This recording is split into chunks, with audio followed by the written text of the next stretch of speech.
17वीं शताब्दी में जन्मे शिवाजी महाराज को भारतीय नौसेना के जनक माना जाता है। शिवाजी महाराज एक दूरदर्शी नेता थे, जिन्होंने मजबूत नौसेना की रणनीतिक अहमियत को पहचाना था। सिंधुदुर्ग और विजयदुर्ग जैसे अभेद्य किले उनकी इसी योजना का नतीजा थे। हाल ही में सिंधुदुर्ग में शिवाजी महाराज की प्रतिमा ढहने पर विवाद हो रहा है। जानते हैं शिवाजी की नौसैनिक रणनीति और सिंधुदुर्ग जैसे किले के बनने की कहानी।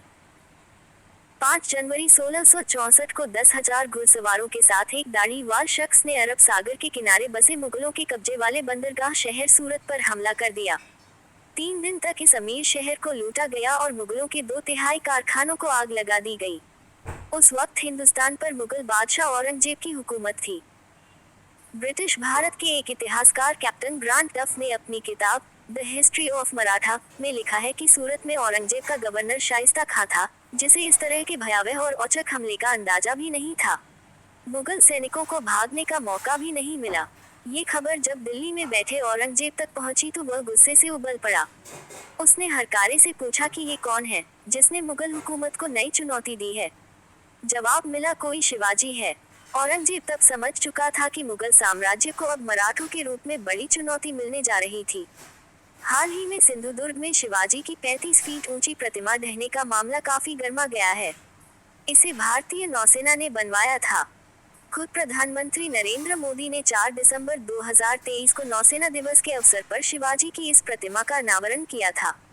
आइए जानते हैं शिवाजी महाराज की नौसेना की रणनीति और सिंधुदुर्ग जैसे किले बनाने के पीछे की कहानी।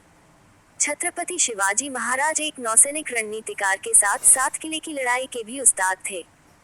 किलों पर विजय प्राप्त करने की शुरुआत शिवाजी महाराज ने 16 साल से कम उम्र में बीजापुर के तोरणा किले से की थी। उस किले को उन्होंने सेनापति को रिश्वत देकर हासिल किया था। इसी किले की वजह से उनका बीजापुर की आदिलशाही सल्तनत के गवर्नर अफजल खान से टकराव हुआ, जिसे उन्होंने बघंग से फाड़कर सबको हैरान कर दिया था। जीवन के 35 साल के दौरान शिवाजी ने 300 से अधिक किलों पर विजय प्राप्त की थी। इन किलों ने जमीनी और समुद्री रक्षा दोनों में अहम भूमिका निभाई। 1674 में उन्हें औपचारिक रूप से मराठा साम्राज्य के राजा के रूप में ताज पहनाया गया। उन्होंने अपने साम्राज्य का विस्तार करते हुए इसमें वर्तमान महाराष्ट्र, कर्नाटक और तमिलनाडु के महत्वपूर्ण हिस्सों को शामिल किया। 1630 को वर्तमान महाराष्ट्र में जुन्नार के पास शिवनेरी किले में जन्मे शिवाजी ने महाराष्ट्र में रायगढ़ का किला जीता था, जिसे पहले रायरी के नाम से जाना जाता था। इस किले को जीतकर शिवाजी ने इसे अपनी राजधानी बनाया था। उन्हें 1674 में यही मराठा साम्राज्य का राजा बनाया गया था। शिवाजी महाराज को उनकी खास सैन्य रणनीति के लिए जाना जाता है, जिसमें पश्चिमी घाट के पहाड़ी इलाकों में गुरिल्ला युद्ध की शुरुआत भी शामिल है, जिसे गनिमी कावा के नाम से जाना जाता है। शिवाजी महाराज ने समुद्री सीमाओं की रक्षा के लिए कई किले बनवाए थे, जिसमें से एक महाराष्ट्र के मालवन तट पर स्थित सिंधुदुर्ग का किला था। यह एक महत्वपूर्ण नौसैनिक अड्डा भी था। ये कोंकण तटरेखा की रक्षा के लिए शिवाजी महाराज द्वारा बनाए गए कई नौसैनिक किलों में से एक था। शिवाजी ने इसी तरह से कोंकण तट पर विजयदुर्ग का किला भी बनवाया था। यहाँ पर समुद्री जहाज बनाए जाते थे। छत्रपति शिवाजी ने इस किले की नींव 25 नवंबर 1664 को रखी थी।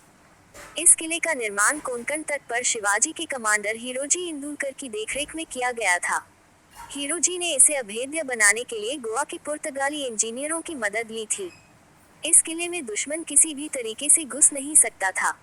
आज तो बस इसके खंडहर ही बचे हैं।